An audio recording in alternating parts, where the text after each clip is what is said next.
এক গ্রামে বাস করত রুবেল। সে ছিল ছোট্ট ছেলে, যাকে সবসময় গাড়ির প্রতি অদ্ভুত আগ্রহ। একদিন রাস্তায় হাঁটতে হাঁটতে সে দেখতে পায় একটা ঝলমলে গাড়ি, যা পুরোপুরি অন্যরকম। গাড়ি নয়, যেন কোনো জাদুর সৃষ্টি। রুবেল অবাক হয়ে জিজ্ঞেস করল, তুমি কি মানুষ তৈরি করেছ? গাড়িটি হেসে বলল, না, আমি জাদুর গাড়ি। চাইলে তোমাকে আজ একটি রোমাঞ্চকর সফরে নিয়ে যেতে পারি। রুবেল কল্পনা করতে পারেনি এমন একটি যাত্রা শুরু করল। গাড়িটি উড়ে গেল আকাশে, পাড়ি দিল নদী, পাহাড় আর জঙ্গলের মধ্য দিয়ে।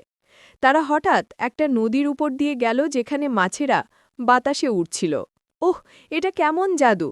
রুবেল চিৎকার করল।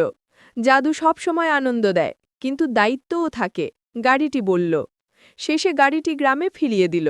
রুবেল বুঝল, জাদুর মতো কিছু পাওয়া মজার, কিন্তু তার সঠিক ব্যবহার করাও জরুরি। সে সেই দিন থেকে সবসময় নিজের কাজের দায়িত্ব মেনে চলল।